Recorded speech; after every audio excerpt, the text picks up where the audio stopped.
Looks like the room's starting to fill up. I'd like to thank everybody for coming in here this morning. Very happy to have you. This is our 8th one already. We obviously have about 15 set up for the season here, so we'll continue to put those out there. A few housekeeping chores. April 11th, spring meeting for the assistants. So, if you're back here in the area, please sign up for that. The 12th is going to be our educational forum. It's going to be at the Westchester Country Club. And we're going to have, James Lights, Rick Sessinghouse. It's going to be a full day with a continental breakfast, lunch there, speakers morning and afternoon, and then some type of a reception to follow with beverages and hors d'oeuvres. All right. So that'll be the 12th. And then the 20th will be our spring meeting for the entire section. So, busy April coming up, and then throughout March, we'll be posting the different seminars.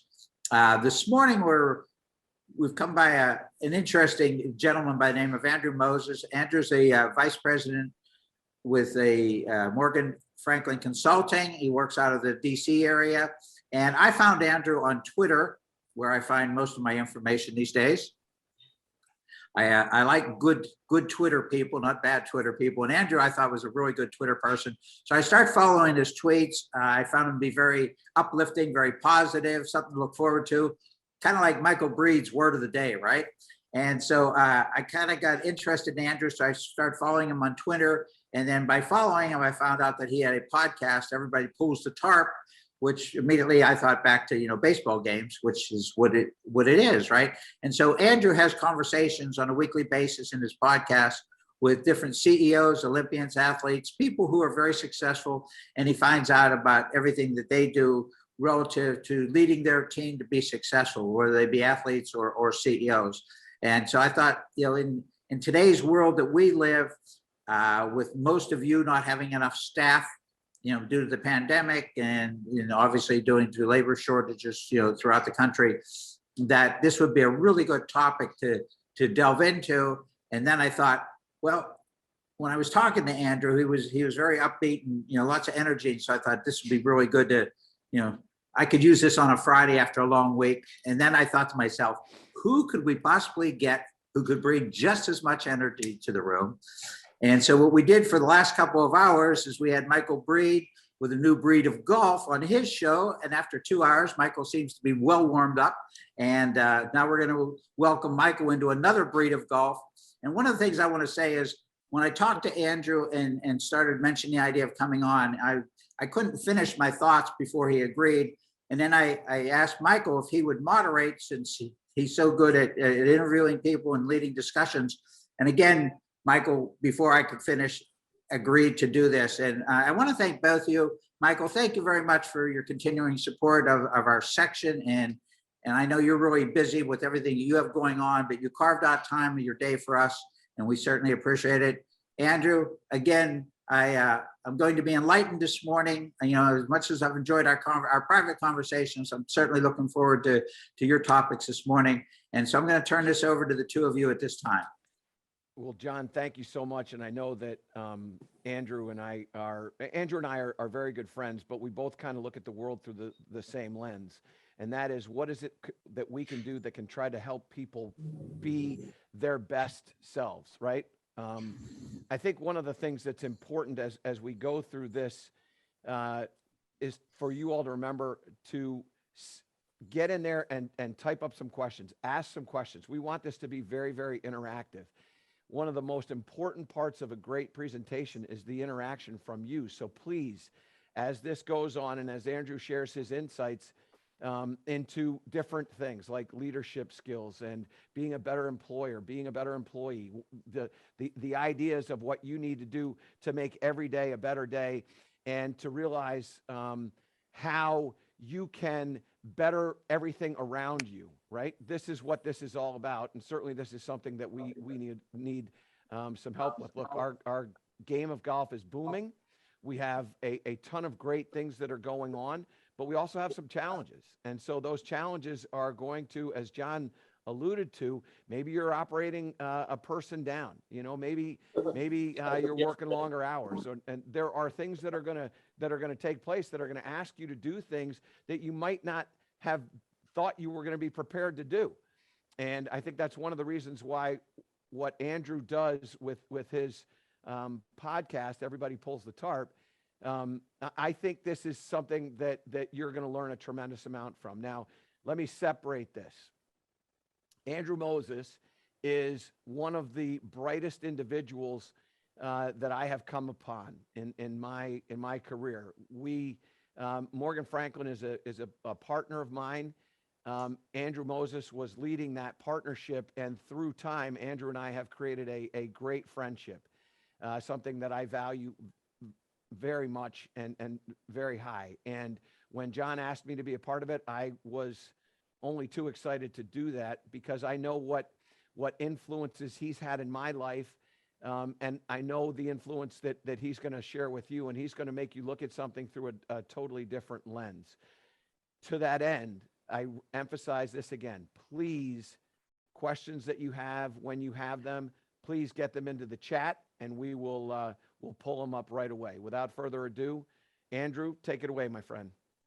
Michael, thank you so much. John, Corey, everybody, I truly appreciate the invitation to be a part of this. Michael has shared with me, John, just all the great work that you and this organization and community do. And I'm truly humbled that you've asked me to spend some time with you on this Friday.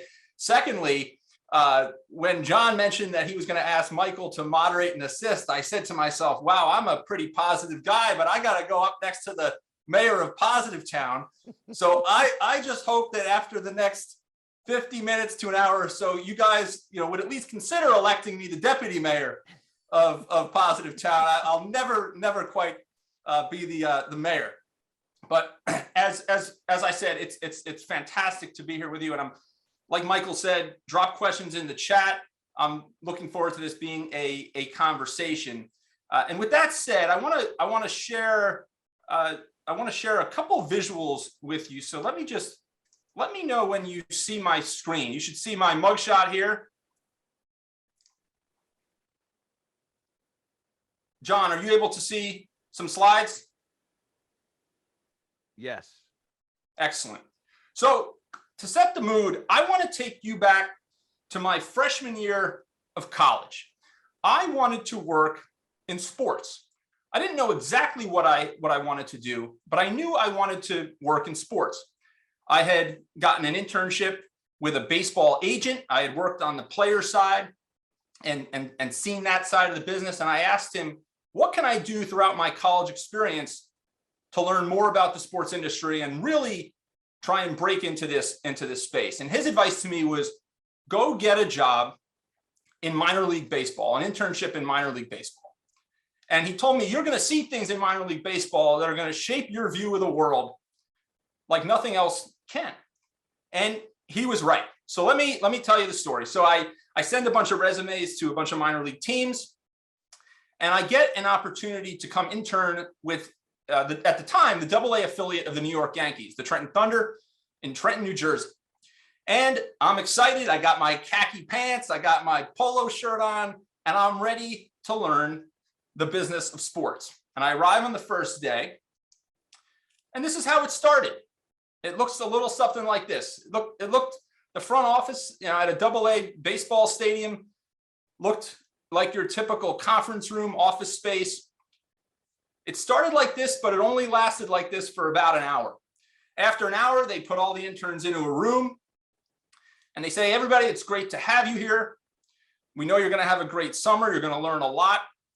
And tomorrow, bring a pair of old clothes and old sneakers and put them in the locker room, because you're going to pull the tarp with the grounds crew. And everybody looks at the general manager with a puzzled look and says, we're here to learn the business of sports. What do you mean about this pulling the tarp business? So he explains to us that, the field is the same size. The grass is the same in the minor leagues as it is in the big leagues. The dirt is the same in the minor leagues as it is in the big leagues. But the difference is the Yankees up in the Bronx have 25, 30 people on their grounds crew. Here in the minor leagues, we've got about 7. So everybody in minor league baseball has to pull the tarp. So this is how it started.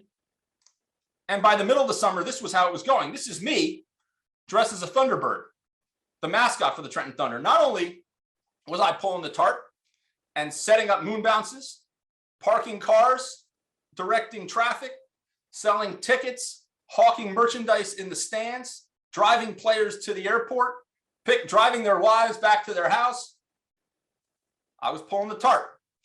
And it's an important life lesson that I still take with me to this day and I'm incredibly passionate about. And we're going to get into more of this here in our conversation. But first, I know you guys, I know you guys, spend plenty of your day working outside and, tending to the courses at your clubs. But for those of you who haven't seen a tarp pull in baseball, or maybe forget what a tarp pull might look like in baseball, I want to paint this quick little picture for you. So some days it looks like this. Some days it looks like this. Some days it looks like this. I think this was in Colorado. Some days it looks like this. Some days it looks like this. That was a windy circumstance there at good old Wrigley Field. Oh. Some days it looks like this. I think this guy broke his ankle. And some days, and this is a pretty recent example, it looks like this. This was a Nats-O's game. The game got postponed, and it was a viral social media moment where the grounds crew in Washington took on a ton of criticism.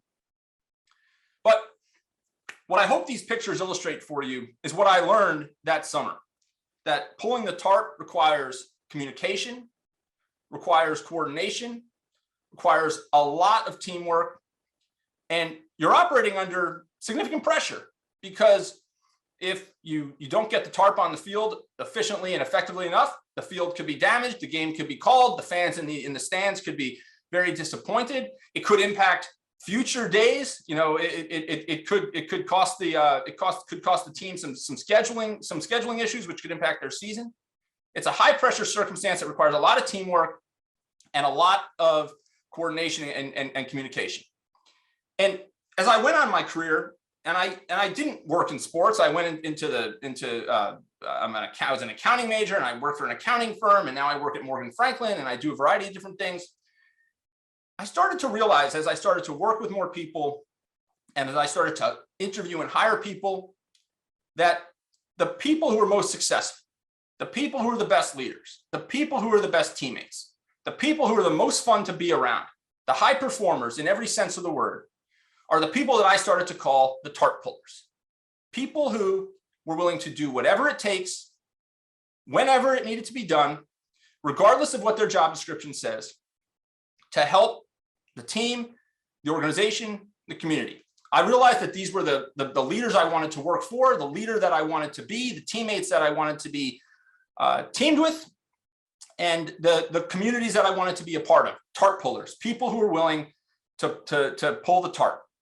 And it's crystal clear to me, almost 20 years, since that internship, that great teams and great organizations are powered by people who pull the tarp.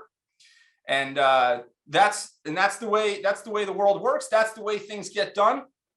And I learned that summer. It's a lesson that has really nothing to do with baseball, but a lot to do with life. And it's something that I'm, incredibly passionate about. So there's 3 rules to being a tarp puller. And anybody can interrupt me here at any time, ask questions in the chat or wherever. Michael, I know you've got some ideas. But 3 simple rules to be a tarp puller. And I've really spent a lot of time trying to distill this down. How you can be a better leader, a better teammate, create a better environment for your employees, for your club. Number 1, you take the phrase, "That's not my job," out of your vocabulary. Never use the phrase, "That's not my job." We all have a job description, but at the end of the day, there's a million things we have to do. Just like I described that summer in minor league baseball, my job description said I was going to be doing things in the business office, supporting the front office operation for the Trenton Thunder. But like I said, I pulled the tarp, I dressed as the mascot, I went to summer camps, I drove players to the airport, I drove their wives back to their condominiums, I picked up garbage, I put stickers on the cup holders, I set up moon bounces, I tore down moon bounces. I mean, the list could go on. I could write an entire book about many of these seemingly random tasks that I was asked to do. And the fundamental to all that is being in a place where you're not going to say that's not my job, because your job is everything as a leader, as a teammate, everything that needs to be done. Rule number 2 is that there's no task beneath you. As I was looking around in minor league baseball, and as I've watched throughout my career, the successful leaders are the people who don't think that there's any task beneath them. There's no piece of garbage that they're not willing to pick up. There's no task that they're not willing to do. They're not willing to ask someone else to do something that they aren't willing to do themselves. I love seeing a CEO or a leader of any team or organization at the copy machine. You know, back when we used to spend more time in offices, because that means that CEO is sending a signal. There's no task beneath them. Yeah, they could have somebody else go do something for them, but they recognize that there's no task beneath them. And I've had the good fortune of working in and around many leaders who think that way. Rule number 3, and the last rule in this simple everybody pulls the tarp philosophy, is give more than you receive. A mentor once told me that you get up every morning and you think about, what can I do for others, as opposed to what are others going to do for me? And that when you spend your life thinking about giving more than you receive, one, it'll make you happier and feel more fulfilled. But essentially, all the things that you're giving are deposits that ultimately will come back to you in things that will be beneficial to you as well. And I've lived my life that way. I think about my network that way. I think about all of my personal and professional relationships that way. What book can I recommend to somebody that they might enjoy? Michael and I do that quite a bit. We'll recommend books to each other. What's a news story that I see that could be helpful to someone? A job posting that I think might be a great job for someone to look at. A mentor that I want to hand off to a mentee who I think would benefit from a particular mentor. So going through life thinking about what you can give as opposed to what you can receive.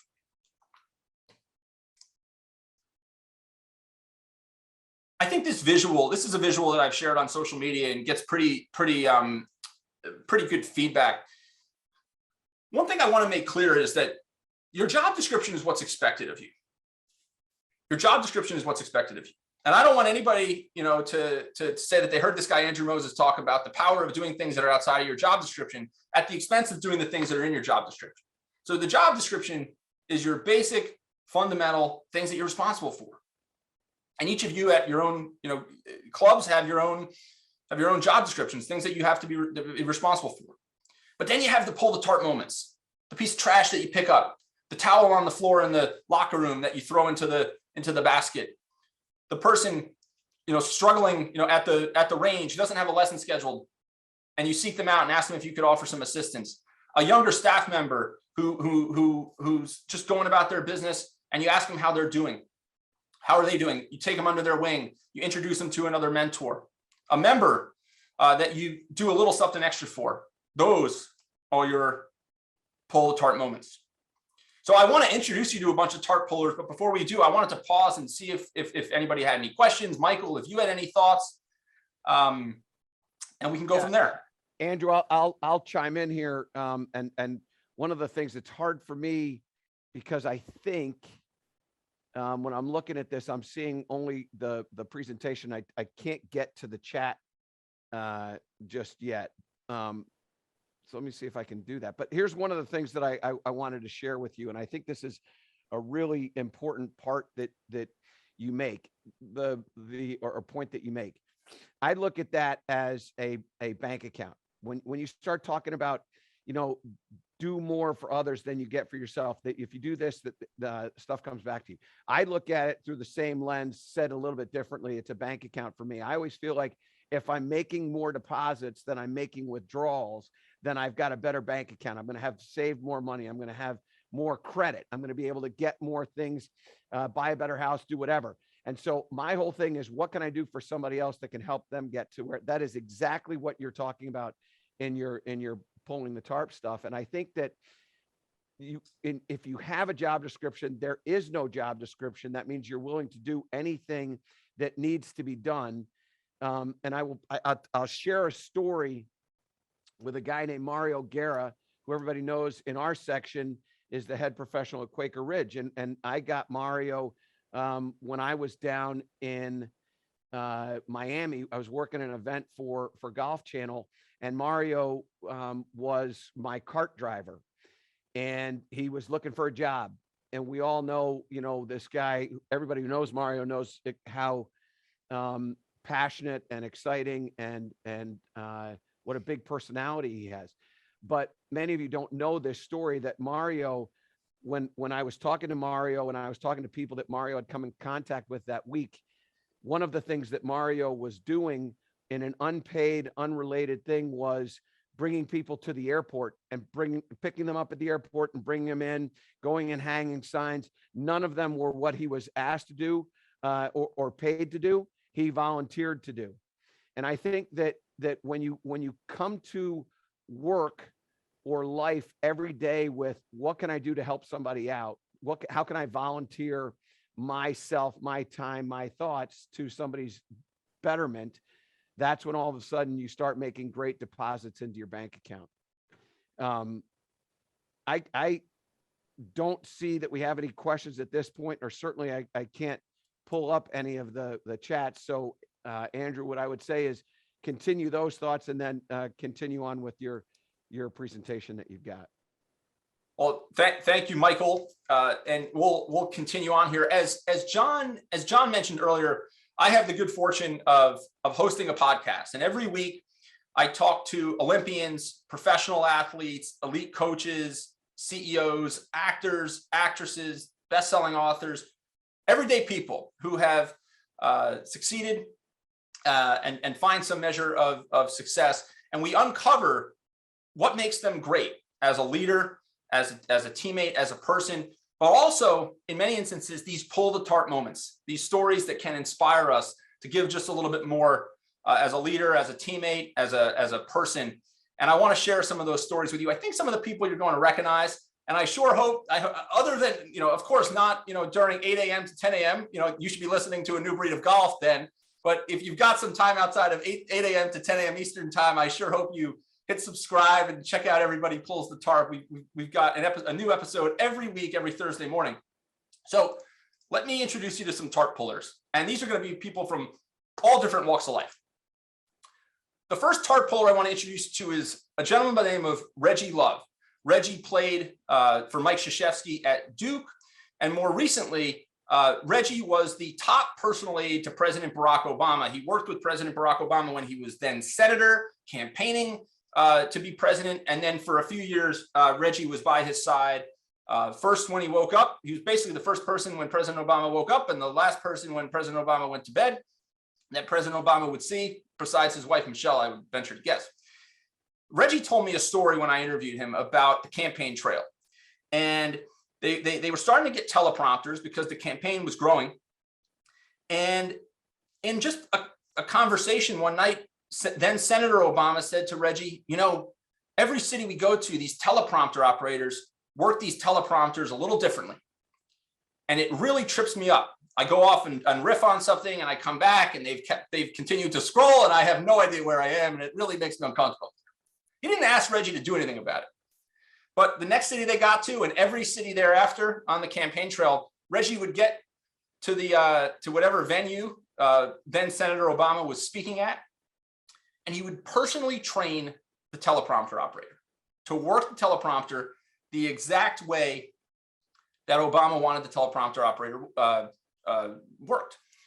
And Reggie said to me, Andrew, it was not in the job description. Nobody ever told me I was going to be a teleprompter operator trainer. But it made a huge difference because the candidate was more comfortable. The candidate had a better feel for what he was supposed to do up there. And maybe I tipped a few speeches in his favor.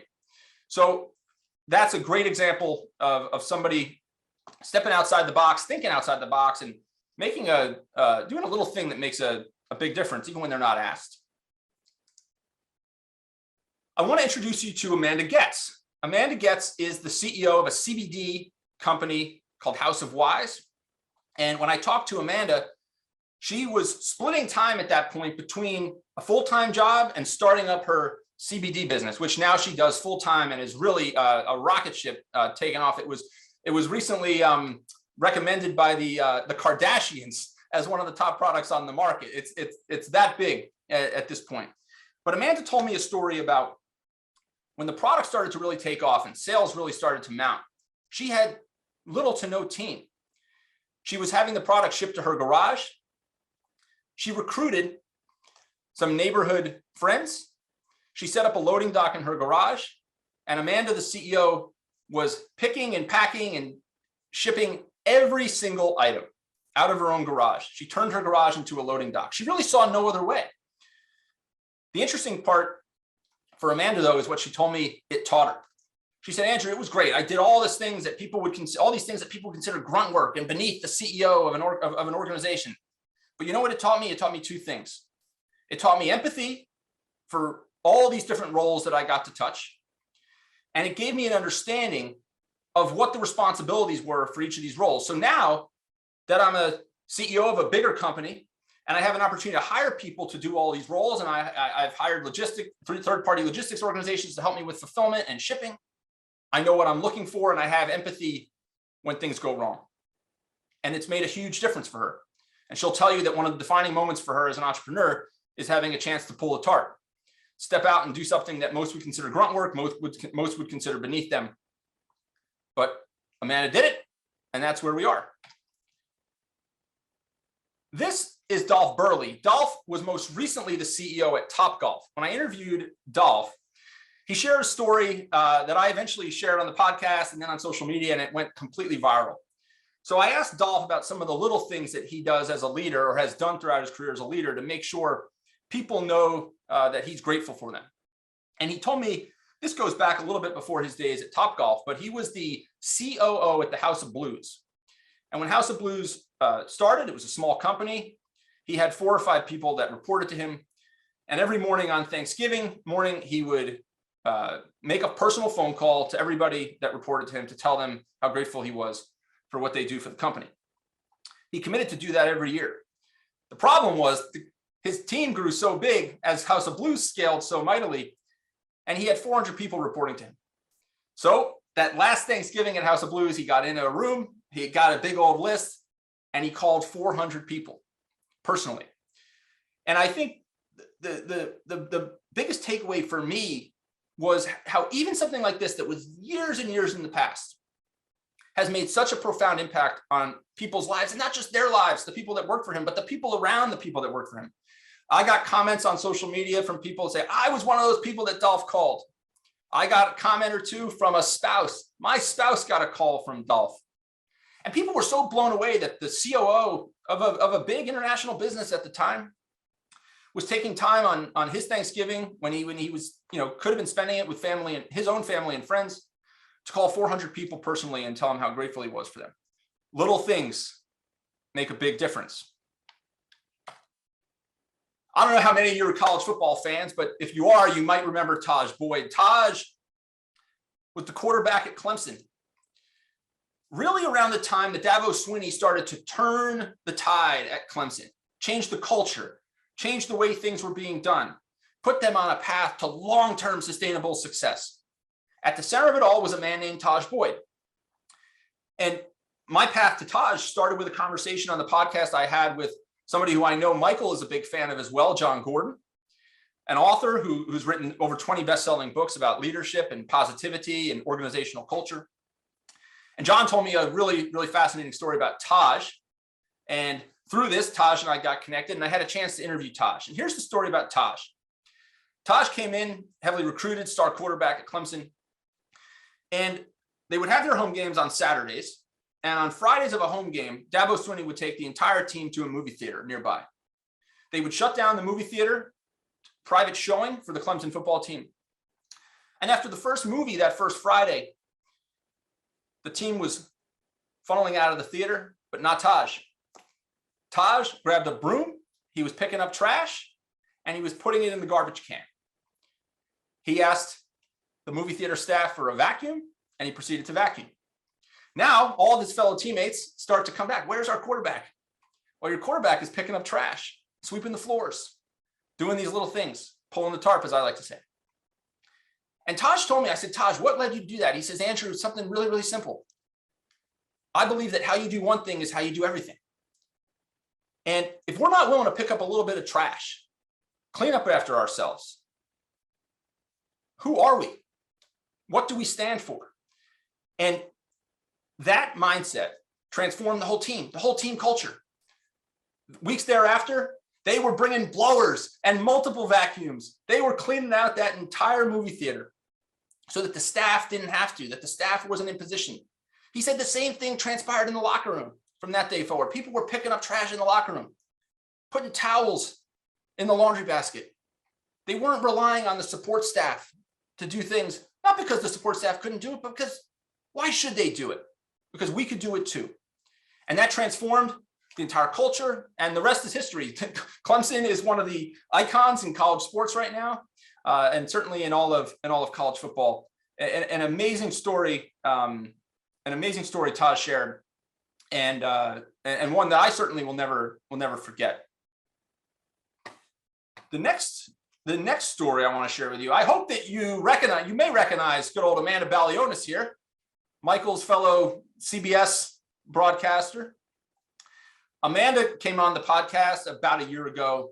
We talked all about her career, not just her work with CBS covering the PGA Tour, but her work covering the NFL as a sideline reporter.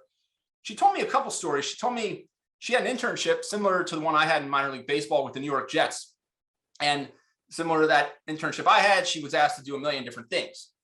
And when she got to CBS, she told me a story early on in her time at CBS where a banner or something, fell from this very tall tower. And Amanda just sprung into action. She started to climb up the tower until a CBS or PGA employee, she said, pulled her down and said, Amanda, you can't go up there. And they told her she couldn't go up there. It wasn't safe, but she was going to go up there. And her point was that was the mindset that it didn't matter.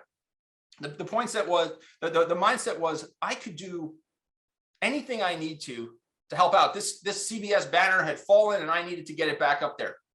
She thinks the same way when she's in the middle of a broadcast.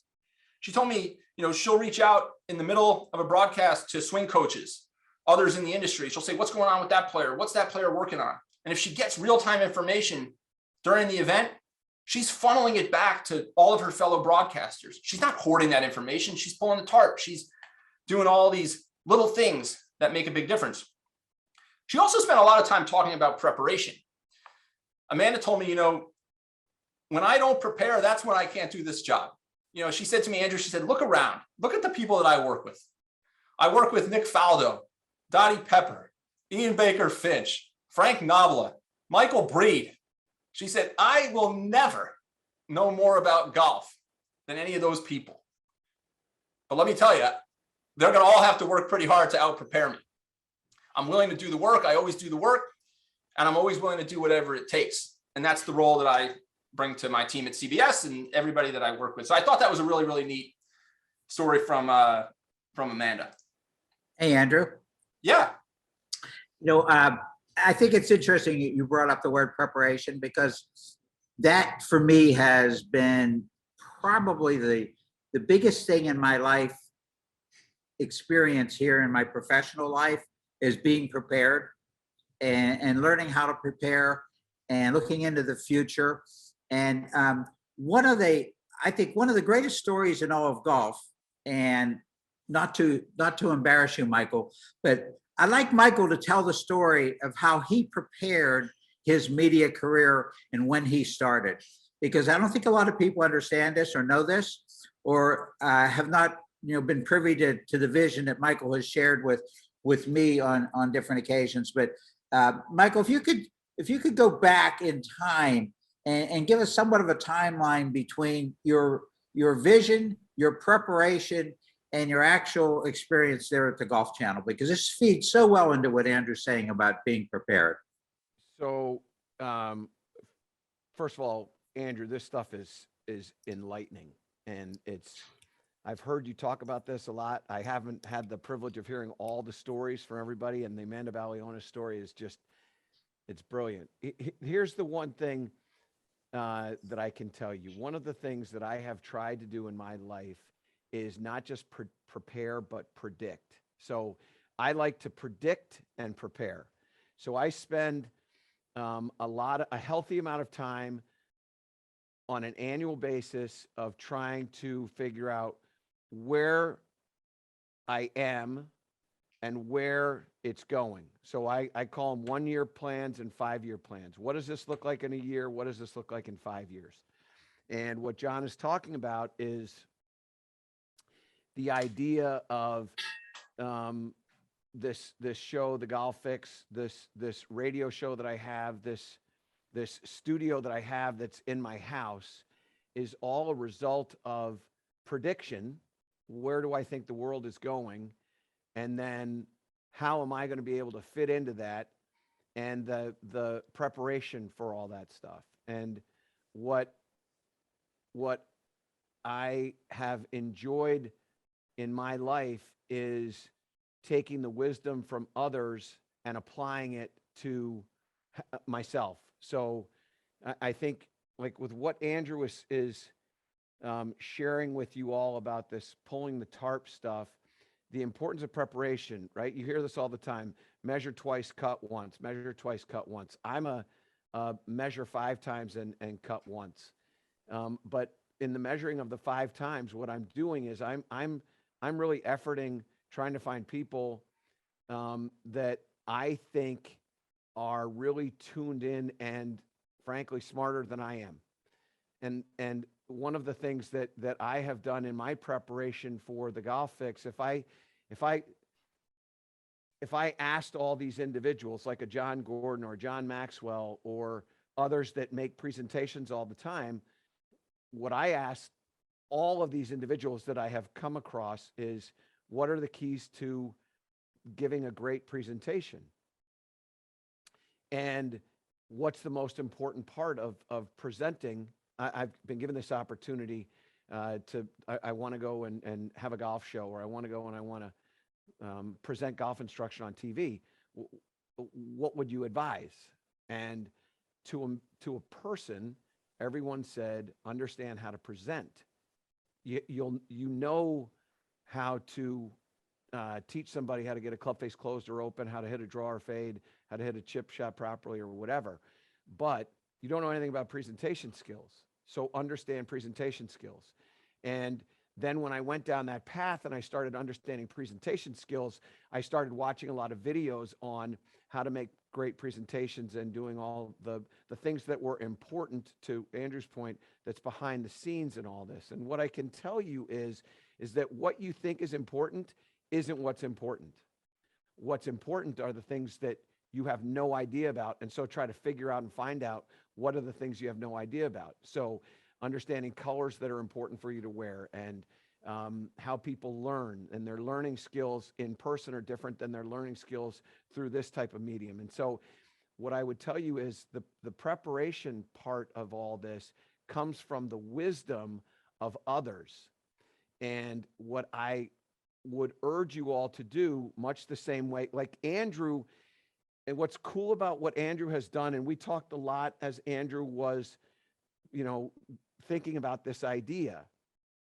And I love to be a mentor, but I also, I'm humbled by it when somebody asks me what I think about a given something. Now, I love the idea, but I've never really looked at myself as, frankly, the smartest person in the room. And it's one of the reasons why I've tried to teach the way I teach, because I'm never the smartest person in the room. And that's one of the reasons why I've actually had some success. And when Andrew came to me and said, hey, what do you think about this? I said, man, you are going to change lives. You've got to do this. You have to do this. And when you hear all these stories, one of the coolest things that happens, and I'm sure Andrew would tell you this, is that as he we talk about making a deposit and making a withdrawal. And the cool part about what Andrew is sharing with you is all these stories about all these people that they're changing your life right now. They're changing my life right now. But what's cool is that Andrew's life was changed. And Andrew has had a firsthand experience of being able to talk to these people and create these relationships and friendships with people that no doubt have impacted his life. And what I can promise you is you need to do this because it will benefit you that way. And you'll become a better leader. You'll become a better employer. You'll become a better employee. You'll become better at whatever it is that you're doing. I'm not kidding you. You have to, and this is the most important thing. And I don't want to jump ahead in your presentation, Andrew, and I don't even know if it's in this, but here's what I can tell you. As John said, what were instrumental things in my develop a board. And what I mean about developing a board is find people in your life that you look at as really smart people that will give you time, and then ask them constantly to invest in you. This is the withdrawal. Hey, if you were me, what would you do here? If you were this, what would you do here? Have you looked at this? Tell me what, like I did this when I was doing my stuff. Tell me your evaluations of how I did. What could I have done better? And I am certain that when you have this board of individuals, my board now is probably 6 people, but when you have this board and you go to the board and you say to them, hey, what do you think about this idea? I'm thinking about doing this. What do you think? And they're going to tell you stuff. And I am telling you, it allows you to be prepared. It allows you to predict. And ultimately, it allows you to achieve what you want to achieve. And so I would emphasize, and I'm sure Andrew will say the same thing. You get to certain places in your life, and you all, when you reflect upon this, you get to certain places in your life, but the way you got there was not through yourself. It's through others. Mike Krzyzewski's book, It Takes 5 Fingers to Make a Hand. You're one of those fingers. But if you look around, if you're the thumb, there are 4 others that were way more important than just, and you can't operate a hand with just one thumb. And so please prepare, but predict and make a board. That would be what I would tell you. Go ahead, Andrew. No, Michael, great points all around. And I think I certainly feel fortunate that I've had the ability to have the opportunity to have these conversations, and every single one, I think it's 94 now, have changed my life personally and professionally in some way. And I think about these stories, and I hope everybody here will remember at least one of these, right? And make one additional phone call, or pick up one piece of trash, or prepare an extra 15 minutes for something. And that is honestly the most fulfilling thing about all this. If we can make people's lives better. The next friend I want to introduce you to, if you watch Ted Lasso, you can't miss this face. This is Cristo Fernandez. He plays Danny Rojas, who's now become famous worldwide for his saying in Ted Lasso, "Football is life," and being quite possibly almost as positive as Michael Breed there on the Ted Lasso series, which was nominated for a record-setting 20 Emmy Awards. I talked to Cristo recently about his success, and he told me, he said, look, Andrew, he said, one thing people don't realize is, just like my character arrived mid-season, I arrived mid-season. So they already had a dynamic, they already had a cast, team setup. And here I arrive, and I've got this really unique role, this super positive guy who screams all these ridiculous things.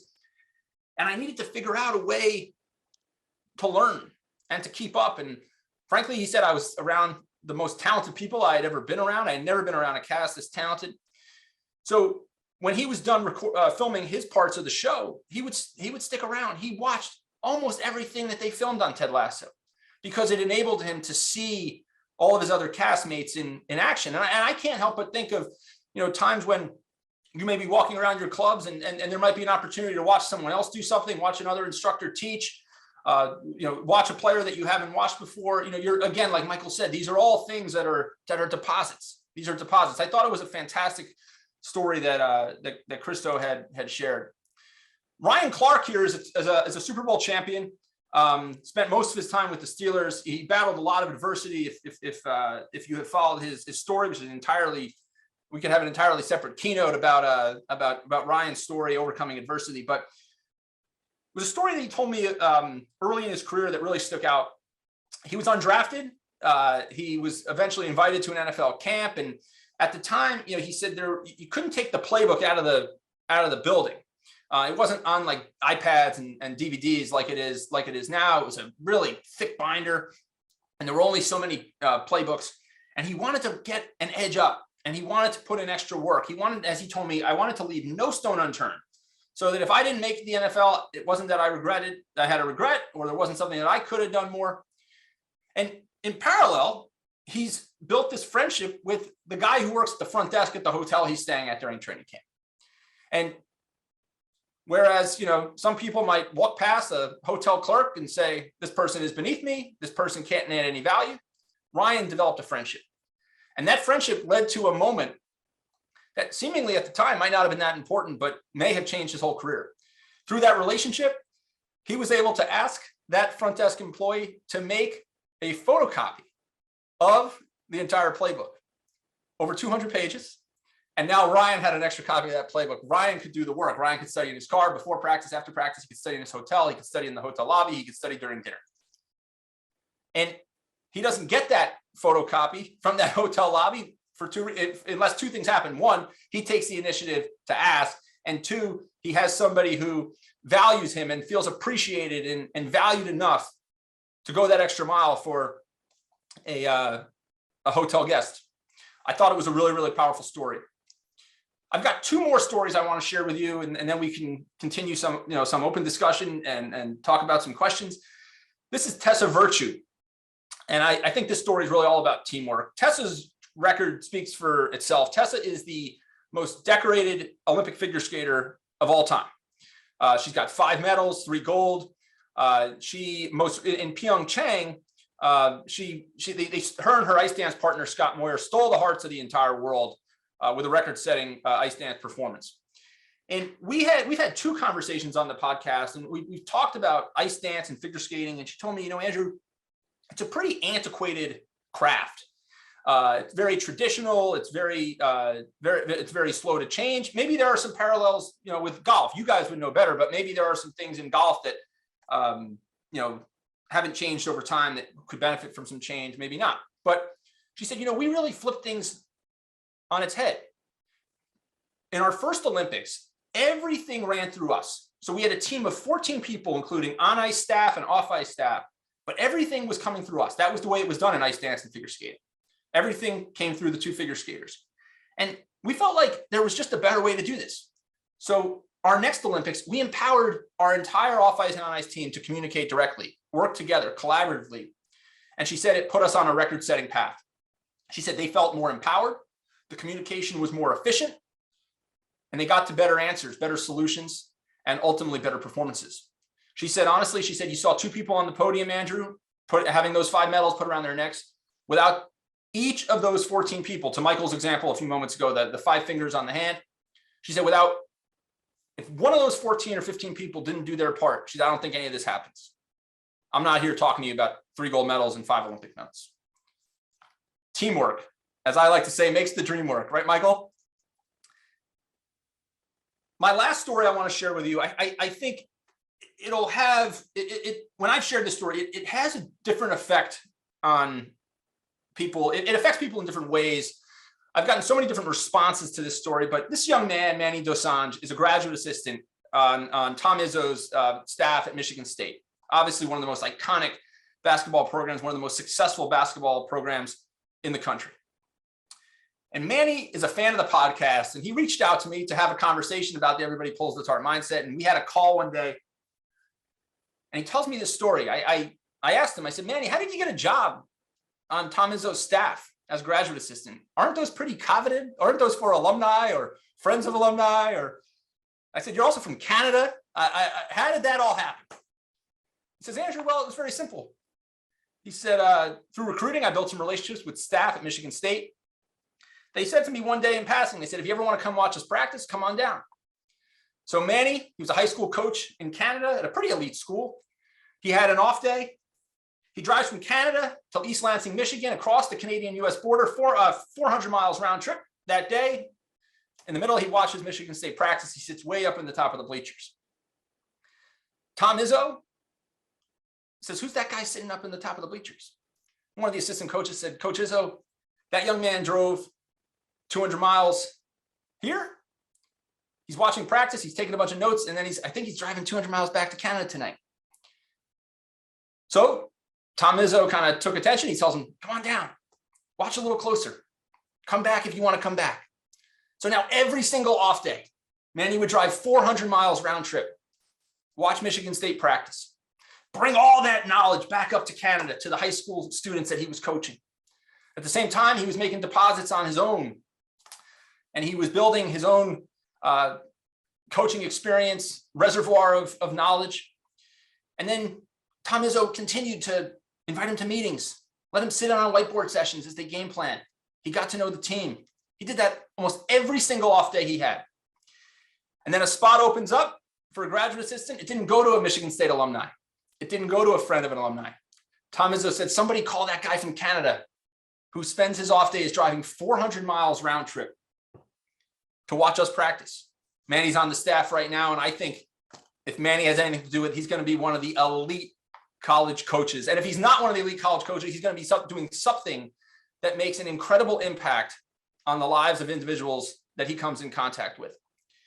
And I think the place I want to end my remarks as I talk about Manny here is, all of you have good fortune, just like I have good fortune and Michael has good fortune. We get to do these things that we love.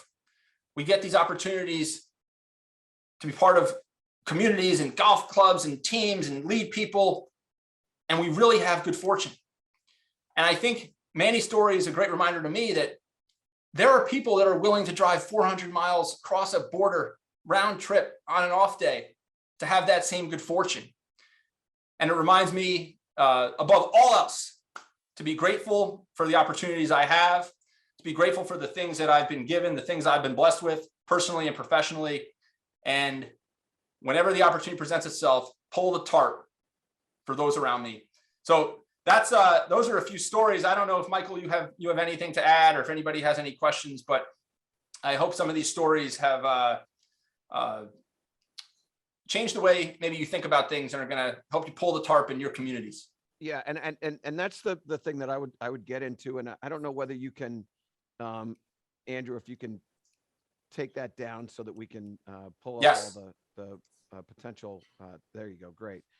So there are a number of people that would like to try to get in on this, and I urge everybody to just jump into the chat and share some stuff. But one of the things that dawned on my mind when I hear this is particularly the last story that you shared is, what are you prepared to do?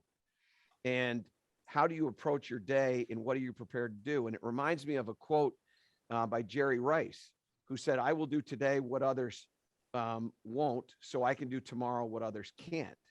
And the idea of pulling the tarp to me is that idea that there's nothing that is out there that I'm not going to try to do, and there's nobody out there that I'm not willing to try to help. And I think that it seems like this tarp pulling mindset is a mindset of there's no stone that's going to go unturned. There's nothing you can ask anybody that I'm not willing to do. And I'm curious, when you have gone through your tarp pulling moments, because I know that all those are amazing shares, but since you have left that pulling a tarp experience, what has been a moment in your life where you have pulled a tarp and all of a sudden something beneficial has come as a result of it?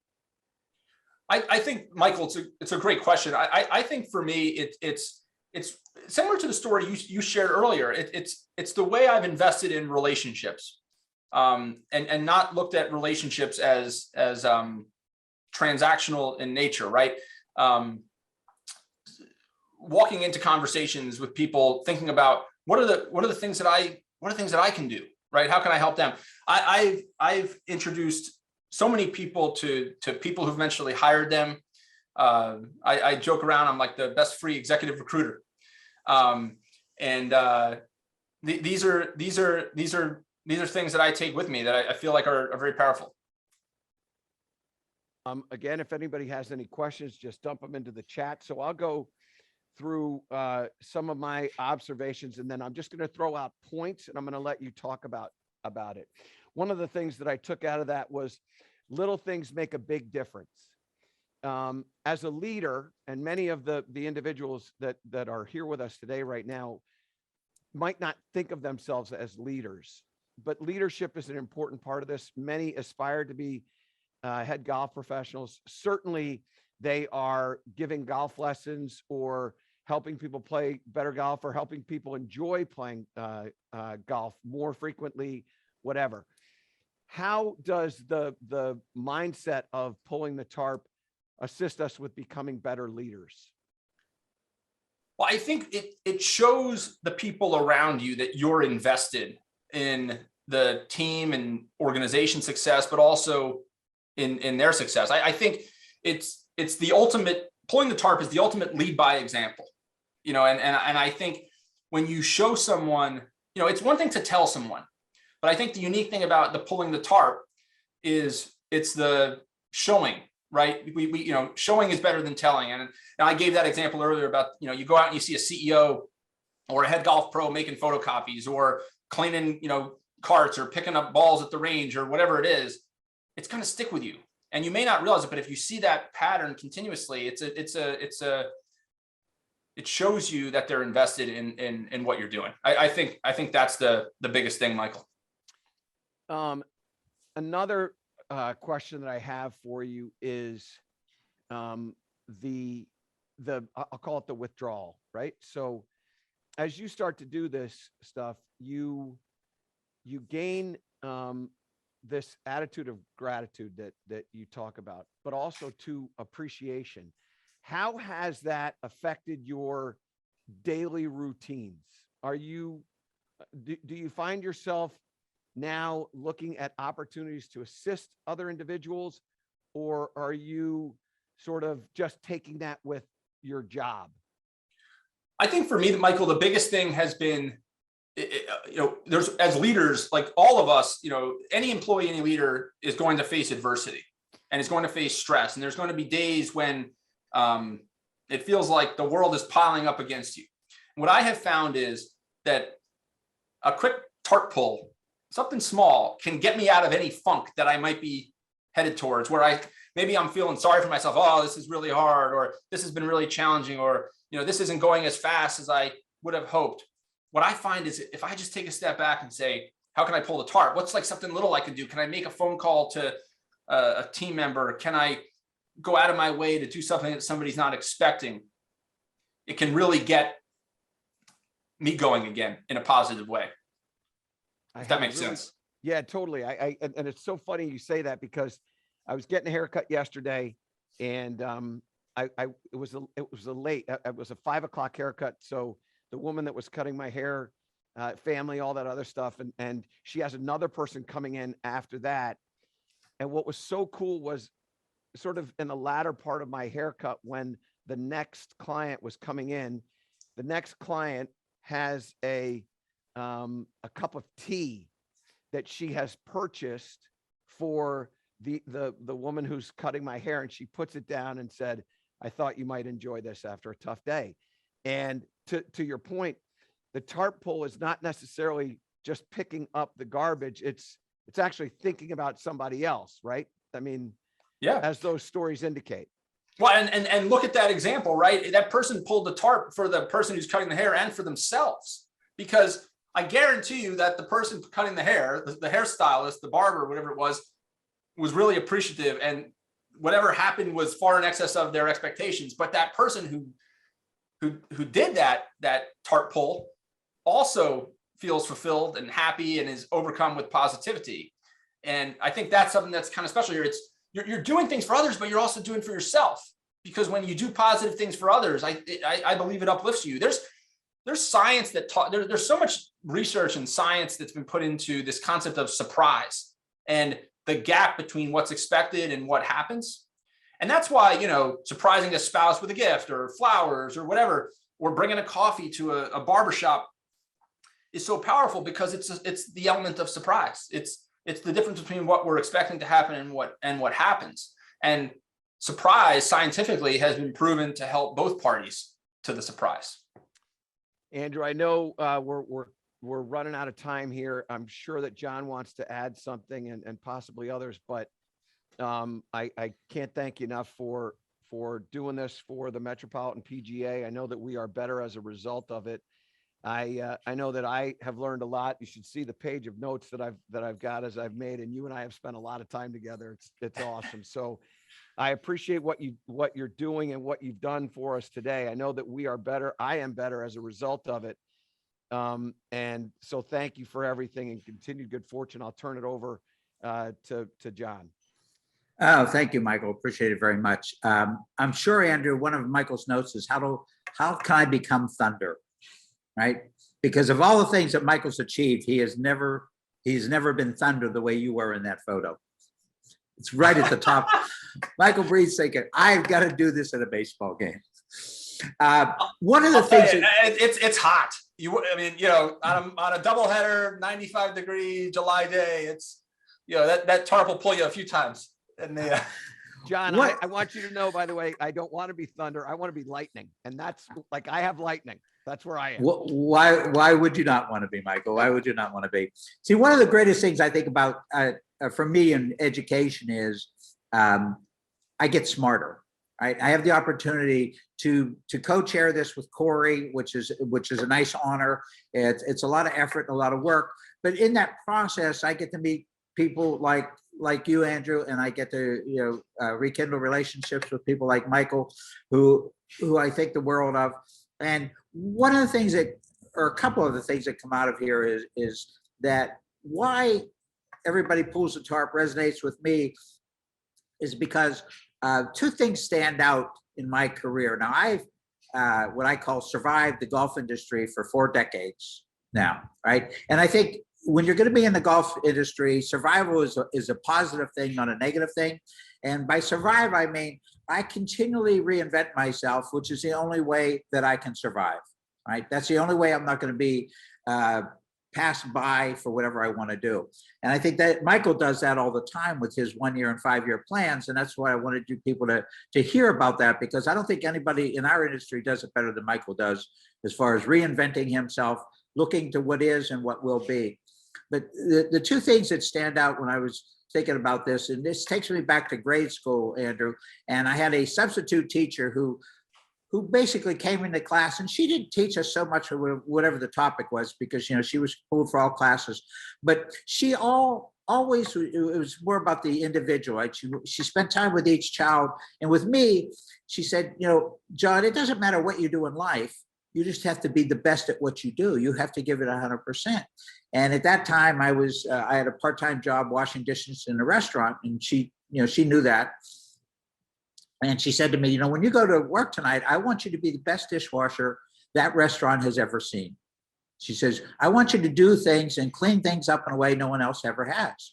She says, you got to prove to them that no one has been the dishwasher that you can be. And it seemed kind of crazy at the time, but I took it to heart, and I did. I became the best dishwasher, and then I got a promotion to a busboy, which meant I got tips in addition to wages. And that was kind of a start of like, hey, this works, right? This is an early lesson in economics. And then why everybody pulls the tarp resonates with me is I drove to Florida to get into the golf business. I'm from Pittsburgh, Pennsylvania, big Pirates fan, growing up listening to baseball games at night on my transistor. And when I got to Florida, I went to this golf facility that I thought would hire me, right? And what they did at that time was they gave me a job, and the job was to pick up the range, but they weren't going to pay me. They wanted me to work for a few months to see what I was like, and then when a spot became available, they would give it to me. And then when they did hire me, I worked for 2.5 years outside. I was the starter, I was the ranger, I worked in the bag room, I was a mechanic. I learned how to put solenoids and so forth in carts. I learned how to water carts, after you use them and not before. And so I spent 2.5 years doing that. And at the time, it made no sense to me. But then when I was indoors and in charge of overseeing these operations, it made all the sense in the world to me, because I could identify with every one of those jobs because I had pulled that tarp, right? And it gave me the opportunity to go on and to be very fortunate. And you talked about the good fortune of what you do, and I think that is part of it. I think we're all fortunate to be in this industry, but even furthermore, you have put yourself in a lot of good positions to be fortunate, as Michael has, right? You see what's going on around you. You've done 90 some podcasts, and you're fortunate, but you came up with the idea of doing them. And so I think this idea of doing the best you can do, making people happy during your day, going out of your way to be nice to someone, especially somebody who works a position that nobody appreciates. Be they the person in the restaurant that serves you the food. Like when I go to a restaurant, I always ask their name and I talk to them. And do you have family, right? Because no one else does, and it makes them feel good. But it makes me feel even better because I made them feel good. And it's almost like it's somewhat selfish on my part. I'm trying to make them feel good, and I end up feeling better. And I was like, should I feel this good about this, right? And I think that's really vital in our industry, and that's why what you do with this tarp pulling is unbelievable. And I would encourage everybody to start to listen to Andrew on his podcast. It's just like you can go back and pull up a bunch of podcasts in the past. I have been for the last few weeks because I wanted to. In preparation for this, I want to know more about what Andrew does. Pay attention to what Michael's doing, because Michael's always on the cutting edge of what's going to be cutting edge. And a lot of people you'll hear, especially people that don't know Michael, they think he's very fortunate and he's very lucky. And I think Michael creates a lot of his good fortune and a lot of his luck by preparation, which you brought up, Andrew.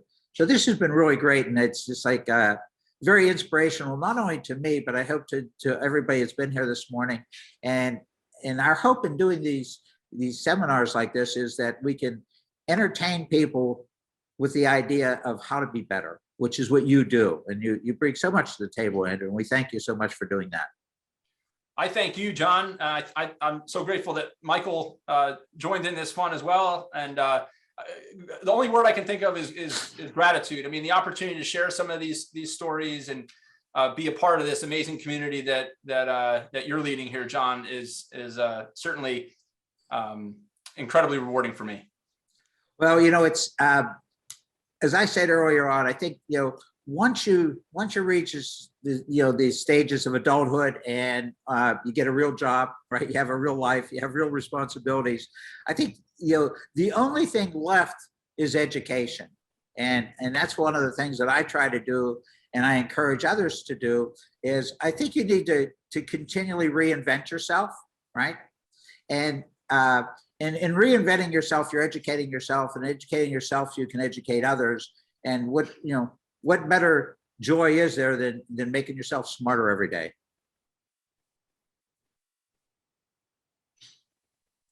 No question. And as you said, John, I mean, I couldn't help, as you were talking about kind of the intersection of hard work and luck, I couldn't help but think of a quote by Gary Player, right? The more I practice, the luckier I seem to get. Exactly. No one ends up at the top of their profession for no reason, right? There's a lot of reasons behind that. And I think it's always nice for us to kind of, pull back the curtain here to see just why pulling the tarp works for everybody. And one of the thoughts I had in the past couple of weeks and was for the various golf professionals and the clubs to create a Pull the Tarp award on an annual basis, right? So, and actually to come up with some kind of little canvas tarp trophy, right? And maybe there's a bonus, a cash bonus involved in it, but it's kind of creating that most valuable player on your staff for the season, right? And I just think that'd be a great way, because in addition to wanting to pull the tarp, why do I want to pull the tarp? It's like I need to be motivated to pull the tarp, don't I? Like you were. Like you had no choice in pulling the tarp, but then you realized the value of it. And I think as people, as leaders, as golf professionals, and with staffs, we have to figure out a way to create purpose for our our staff members to want to pull the tarp. And by you pulling the tarp first, I think that's a good way to show them, but then encourage them, to be a better person, to be more learned, more educated, and to move on. Well, John, I love the idea of a Pull the Tarp award. I think there's so much we can do with that. I hope that everybody connects on social media and we can figure out a way to do that. I think we should. I think we should. I think we should. I think we should. Andrew and Michael, Corey here again. Just thanks for today. This is really enlightening and engaging. I do have two quick thoughts. One is, one of the first things I wrote down. I can't wait to post it up around the club. But how you do one thing is how you do everything. I thought that quote was really powerful, and I appreciate it. A question for the two of you and your experiences. I think a lot of the conversation and leadership around our club and around our section comes from this idea of this generational work ethic that perhaps, the younger graduates maybe don't work like we used to work. And I'm not saying that that's the case, but I think that there tends to be a perception from the different generations or the different classes of work in the United States or in our industry tend to do things differently. And I think the outreach to some of our younger peers that are coming out of different programs or schools is to get them to be, a bit more acknowledging of the team and a bit more motivated to do a little bit more. And I think as I get older, I'm finding that more and more challenging to motivate or to kind of tell this story of kind of how we came up or the dedication to kind of going above and beyond. How do you guys see that in the industry or the workforce at large? And how do you feel you can reach out to perhaps some of this, maybe younger set that we want to kind of maybe, I don't know, see things the way we saw it perhaps? Andrew, you go first. Well, I think the first thing that's important is to acknowledge that hard work looks different to different people, right? So let's say in your example, like a younger person looking at the way a more seasoned person is working and working hard, quote unquote, might look different to them as like the younger, newer person to the industry working hard looks to maybe the more seasoned person. So I think there has to be like an acceptance on both sides that hard work looks different. And I think I've heard a lot of younger, people newer in industries, almost like with this resentment that the people of an older generation with more experience are like workaholics. And like, I think I don't like that word because I don't think that necessarily is a fair connotation for someone who's working hard and devoting a lot of energy to something.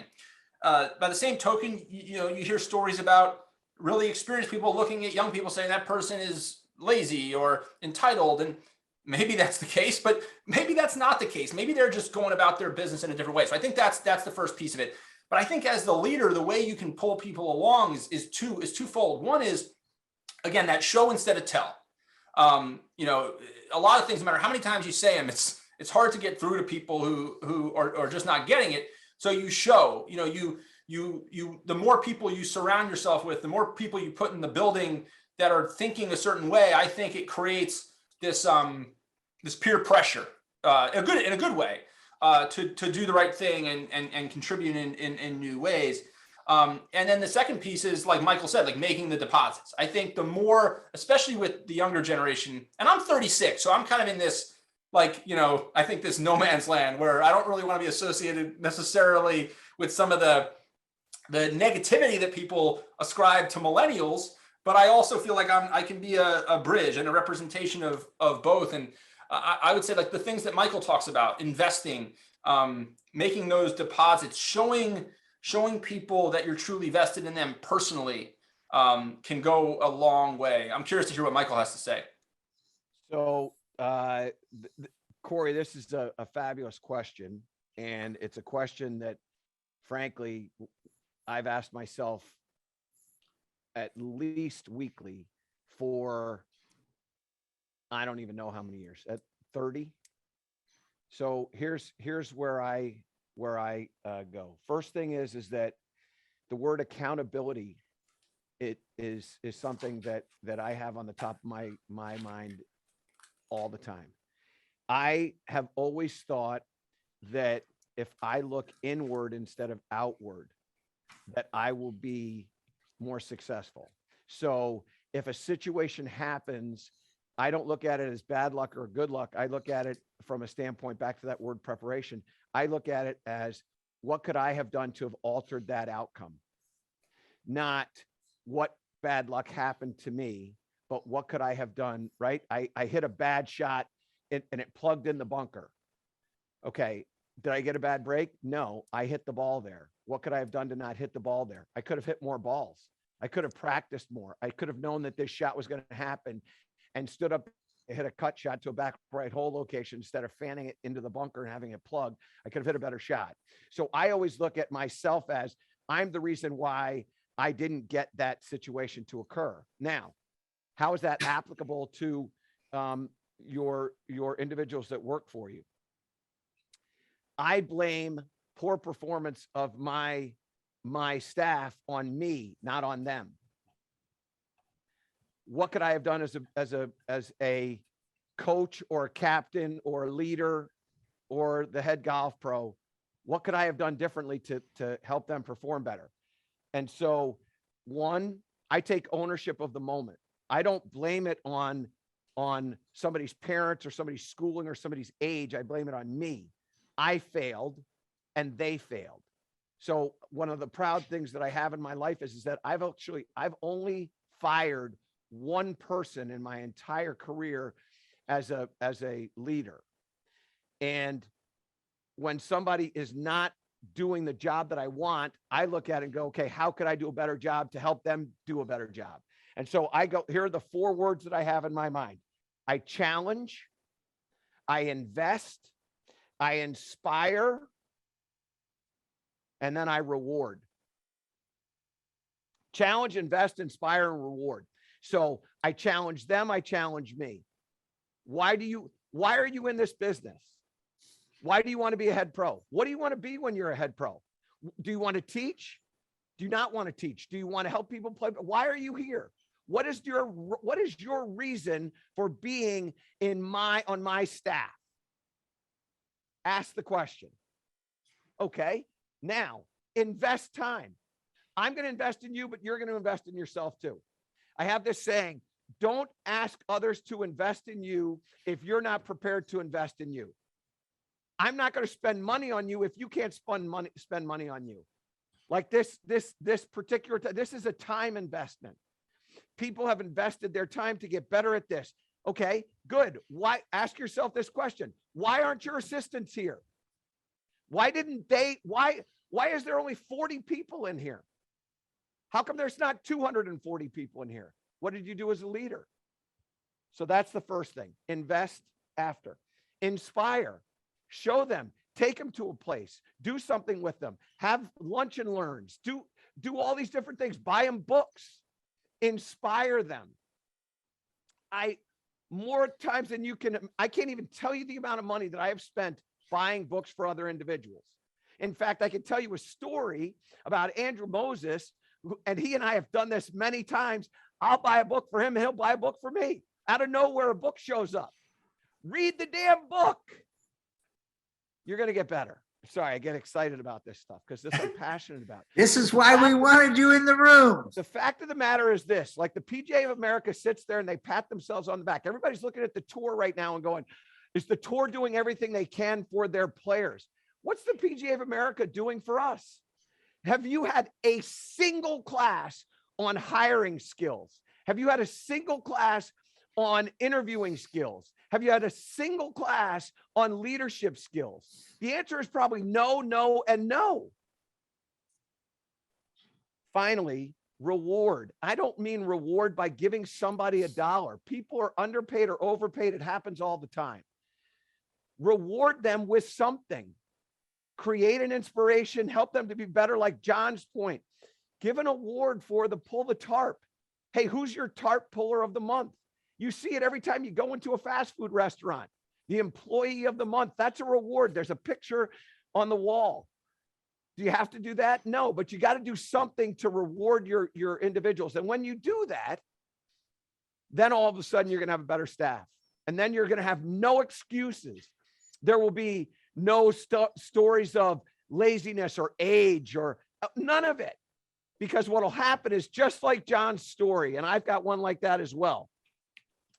Just like John's story, somebody's going to say something that's going to inspire you to be better. Are you the best leader that you, like I would ask you, Corey, I would ask everybody, are you the best leader that you can possibly be? This is my son, Michael. Are you the best father? Are you the best son? Are you the best daughter? Are you the best leader that you can be? Are you letting your staff down because they're not mounting to anything? Everybody pats themselves on the back and says, hey, you know what? I have had 7 golf pros go through my program who are now head golf professionals. You know what my question is that I ask myself? Are they still head golf professionals? I don't care about getting jobs. I care about keeping jobs. And how do you keep jobs? You become a great leader. That's why I was so excited to be on this thing with Andrew, because all this stuff that he shared with you is how you can be a great leader. Now, here's my problem. I've got to be somewhere. So unfortunately, I've got to get going. I cannot thank you all enough for listening to my nonsense and asking me to be a part of this and allowing me to be a part of the wisdom and the mind of an Andrew Moses. So John, Corey, everybody, thank you all so much. If ever I can help at any point, you all know this, michaelbreed.com. Call me, reach out to me. I'm going to pick up the phone. I promise I'll get back to you. Unfortunately, we appreciate it, Michael, for another breed of golf. So much. All right. Thank you. Andrew, I think one of the things that you alluded to there and Michael alluded to was leadership and responsibility of leadership. When I worked in the Caribbean, I worked for Hyatt Hotels. We went through a Hurricane Hugo, which devastated the island. So that morning when I was able to wake up and go outside and see the devastation, the first thing I thought of was like, how do we get this operation back? Because I was going to survive because I was a management person in the hotel, but I had 35 people on staff that needed to work to support their families. Fortunately, I had a lot of cash because I gave a lot of lessons and I seldom got to the bank. So I used to store the cash in the outlets. I'd take the cover off of the electrical outlets and I'd wrap up $1,000 with rubber bands and store it there until I could go to the bank. And so I had like 4 or 5 of these outlets with like $4,000 or $5,000 right in my house. And so I went to each outlet. I took all the money I had in the house. I walked 3 miles to the closest village, and there was a hardware store there. And fortunately, the hardware store was open. I bought everything that they had that I could use to clean up. And then I made multiple trips back and forth to carry the stuff back to the facility. And I did that the first morning of the hurricane, the first afternoon. And then I got everybody to come back to work.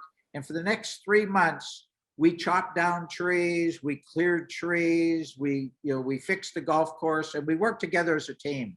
There was about 35 of us. And every day I would show up. We bathed in the ocean because we didn't have water, right? So we go down to the ocean at the end of the day to bathe. And then at night we didn't have food, to cook. So we'd have campfires and stuff like that on the beach. Anybody wanted to would bring food and cook it out. But that experience put all of us together, doing things together, getting back to what Corey was saying. And I think as a leader, if you show your staff that you're willing to do what they wanted to do, right? I raked the bunkers, I chopped the trees, I hauled the trees away. We had this old golf cart that we used as a tow truck. We nicknamed her, Betsy, because we had to have a name for her, like, where's Betsy? Oh, she's over there, right? And then when we were all said and done, we had a huge, in a reopening, we had a huge party. We allotted money to fix Betsy up because she had done such a great job. We gave her a new paint job. We gave her new motor parts and everything, right? And then we christened her, at a party that afternoon. But what it did is it brought everybody together because everybody did everything to make this work again. And we were able to open the hotel and the golf course in probably record time, given a hurricane, and get back to operating. And then tourists come back to the island and so forth. But I think Michael's point of are you doing the best you can do to lead is certainly going to be a reflection on your staff. and I think that as an apprentice golf professional, you have to know every area of operation if you're going to eventually lead every area. And so I would say, you know, put your apprentices in each area so they can sympathize and understand, empathize with the starter, with the cart guy who runs out of carts. It's not his fault he runs out of carts. It's your fault because you don't have enough carts, or it's the member's fault because they took all the carts, right?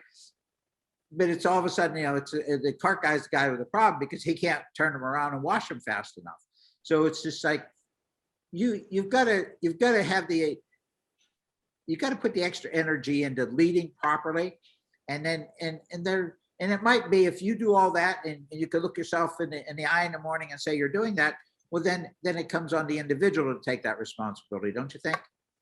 I agree, John. I mean, and even in your story, right? It starts, you know, in that Hurricane Hugo, it starts with you recognizing that you're part of something bigger than you, right? Yes, definitely. And it starts with a person or a group of people realizing that they're bigger than things are bigger than just them. And it's always amazing to me how this all compounds, right? I mean, like the things you talk about, John, right? Pouring yourself into other people as a leader is going to benefit them in a way that compounds over time. It's also going to benefit you. I mean, that's what people sometimes like lose in this equation. Like you talked about the example with as the leader, like just as Michael talked about, I mean, why do we not have enough? Why do we run out of carts? Well, it's your fault as the leader. We didn't have enough carts, or we didn't understand a piece of this equation. Not necessarily the cart guy's fault. I mean, I think that's the example. I mean, it goes back to, that story about Amanda, the CEO of the CBD company that I described, right? I mean, she said to me, Andrew, she said, yeah, I was doing some work that people thought was like grunt work, but I was getting an education. It was teaching me what a supply chain manager was going to have to do. It was teaching me what the finance person was going to have to do, what my marketing, my social media person was going to have to do. And think about what that does for, and has done for her as a leader, and like what it's done for you in your world, for sure. And I'm a full-time instructor at this stage of my life, which I totally enjoy. And I don't always get the results that I'm looking for with my students, right? And so when I have these situations, I look at myself saying, what am I doing that I could do better to get a better result? Right now, I could very easily look at the student who say, well, you're not putting the time in, you're not putting the practice in, but obviously I haven't motivated you enough. That's right. To do enough work to be better. So I got to figure out a way to get better. John Kennedy was the director of golf at the Westchester Country Club here. And John's retired now, but, very storied career, one of the best golf professionals in our Met section. And I was with John one winter in a seminar, and he stood up there in a room full of people, and he said to us, he said, every year, your members, your clients get tired of looking at you. You need to reinvent yourself, right? And so I do, that's what I do every winter, and being part of the education program in the MEC section is a wonderful way to do that, because then I can come up with ideas by researching ideas and topics for the seminars. But what are you doing to be a better golf professional? What can I do this winter? Like I made 2 or 3 trips this winter to do seminars for information. I know that's going to help me with my students, when we get outside and actually, begin playing again. So I think we have to constantly reinvent our skill sets and not be satisfied with status quo. If I'm the same teaching professional in June that I was in January, then obviously I've dropped the ball. Yeah, I think it's constantly about reinvention, right? And I think challenging yourself to, one of the consistent things that I've heard from anybody I've talked to that has like any measure of success in anything is that it comes down to controlling the controllables, right? Like looking in front of yourself or looking yourself in the mirror and say, like, what can I control? Because there's so much going on around all of us, right? I mean, we can't control like 98% of what happens to us, but the things that we can control, we can control. And I think the point you bring up there about taking ownership of that situation, right? If this person's not doing something I'm asking them to do, or they're not working hard enough, or they're not contributing enough, well, maybe I haven't inspired them enough. Maybe I haven't communicated clearly enough. Maybe I haven't, it's the same way, with these stories, right? If the feedback, if you call me this week, John, and you say to me, hey, like nobody understands this, everybody pulls the tarp philosophy, you were just rambling for an hour, then I would look at myself in the mirror and say, how could I have explained it differently? And I think that's just such an important part of leadership and servant leadership. And it all comes down to looking at the things that you can control. Every day you wake up and there's things that you can control. Focus on those things. There's no doubt about it. And, and I think one of the most valuable lessons I learned in life was that every time something happens, good or bad, right, I have a reaction to it. And it's my reaction to the situation that's going to create my behavior. And, I had a situation recently where I was on my way to the city. I had early lessons. There was an accident. I can't control that. Totally out of my control. It's on the Henry Hudson Parkway, which is in my main route into the city. And I'm sitting there, right, with plenty of time. But as time goes on, I'm getting closer and closer to my deadline, right? I'm not going to make it in time. So the first thing I do is I call my student. I let them know. I make arrangements for them to hit balls till I get there and so forth. And then I was getting highly frustrated with the traffic, which I couldn't control. So then I started to think, what can I do in a positive way that I can enjoy this time, right? Because I'm getting out of control, right? And you don't want to be one of those crazy drivers, in New York, because we're known for such things. And so I started to make, I'm sitting in traffic. So I started to make phone calls to people I hadn't talked to in a while. And, and started doing some research on different topics that I wanted to do for the education program, which completely got my mind off the traffic. Now I'm just sitting there kind of buzzing along. And it made my morning so much better because I created a positive experience out of a negative experience that I couldn't control. Yeah, you focused on what you could control, John, and you made something out of something. Right, and I think that my greatest lesson in maturing as a person, and what I try to pass on to my daughters is, it's never the situation that you create, it's your response to that situation, right? People are going to aggravate you every day of your life if you let them. So when something bad happens, it's your response, your reaction, it's going to create the tone for the rest of the day. And it's like, when I call you or you call me and we ask each other how you're doing, we're always both doing great, right? It's like every time we talk, that's the kind of response. I'm not going to have a bad day. And I refuse to, because it's negative energy. And I think this goes a long way in your leadership and your day-to-day and how people perceive you. I agree, John. And I think there's so much talk right now about the concept of positivity. And, I mentioned John Gordon before. Michael talks a ton about positivity. Heck, he's the mayor of Positive Town. And the misconception about positivity is not that people who are super positive have these kind of rosy-eyed glasses and everything's always going right for them and they're like super happy-go-lucky. I think the difference between positive people and negative people is how you respond to situations, right? Definitely. And it's so often, nobody's going to go through any day or week or year without, quote unquote, bad things happening to them or, inconveniences. It's recognizing in the moment that this is not something that you can control. And, and I'm looking at the aspects of what you can control. Yeah. And just thinking about this, in our spring forum, which is coming up on the Tuesday after the Masters, one of our guest speakers is Rick Sessinghaus, who is a golf coach from LA. And Rick is Colin Morikawa's coach. And so in setting up the seminar, Rick and I were on the phone the other day and we were talking, which I shared with you earlier, was that Colin finished second last week at Riviera. He was 2 behind the eventual winner, right, who played tremendous golf. And I said to Rick, I said, Colin did not play very well this week, did he? And he said he performed very well, but he did not actually play very well. And I said, what do you mean? He said, well, off the tee, he was having a lot of problems. And he was out of play a lot, which didn't lend to his strong suit, which is his iron game. He said, but one of the things that they work on ever since Colin was a small child, he's worked with them, I think 13 years now, was Colin's outlook and the way he handles the situations in his preparation.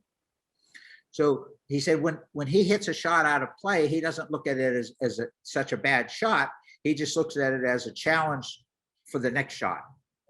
And so he said, at best, he probably had his B- game this week, but he finished out of first place by 2 shots. And, purse-wise, he won over $1 million. He got FedEx Cup points, and he's one of the top 3 players in the world. And I said to him, I said, all these years you've worked with Colin, I said, what most surprises you about him? He says, well, on tour, he doesn't hit the ball the longest. He doesn't hit the ball the straightest. He's not the best chipper. He's not the best putter. He's not the best bunker player, but he's one of the best performers. And it's his mental outlook that they work on. And that's what Rick does, in addition to the swing coach. He says, we'll deal with things in his physical swing, but it's more at that level, it's more of the mental approach and their outlook each day that he brings to the golf course. And he said, there's no reason that Colin should be as successful as he is just from a skill standpoint. He said, he's not the biggest player on tour. He's like 5'9", I think 165. He said, but he puts all those packages together and he has such a positive outlook. And he said, we're always working on that positive energy and being positive on the golf course and looking at bad situations as challenges, not as bad breaks.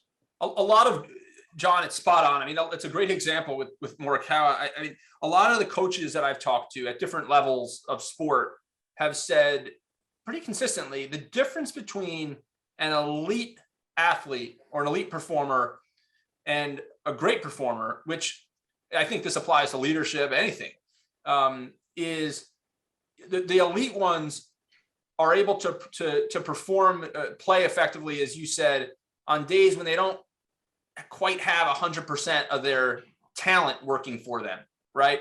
They're able to dig a little deeper and still compete, even when they might not be at their best. And I think the same goes for leaders. I think it's easier, not easy. It's easier to be an effective leader when things are, running pretty smooth, when you're feeling pretty good. But, when you've started to take some hits, things aren't going as well. How you respond in those situations, I think, is the separator between an elite anything and a great anything. I totally agree. I think I enjoy having my best days when I feel like I'm having my worst day, because I feel like I overcame things, or when I'm giving a lesson and it's just going horribly wrong, I'm just digging deep and grinding to find ways to pull that person out of that funk and, to get them to leave here, with a positive experience and something that we can build on the next time I see them. Absolutely. What I'm going to do, Andrew, too, is I'm going to put you in touch with Rick. I'll contact you, later today, but I want to put you in touch with Rick because I think the two of you would be just a blast of a podcast. I would love that. That'd be like interviewing Michael on steroids. I would love that. And anybody out there, I know I didn't, maybe I said this at the beginning, but I'll say it again. I mean, anybody out there who's listening today, I know some of you are in groups on one window here on the Zoom, please, feel free to reach out. I've got all my social media stuff here. You can follow me there like John does. You can check out the podcast. I've got my newsletter. But if you want to reach me directly, if you've got an idea you want to dig into deeper, it's Andrew at everybodypullsthetarp.com is a great way to reach me directly. And I'd love, John, to figure out a way to bring that award to life in the Metropolitan. We got to work on that. We come up with a little design work here. I'd be happy to. And we'll look at doing something there with that. And then I'll put you in touch with Rick as well. I'll follow up with you later today. But thank you so much for your time. Thank you for the energy, and thank you for bringing so many good ideas to us this morning. We appreciate it. It's been my privilege. So thank you so much for having me. All right, Andrew, be in touch.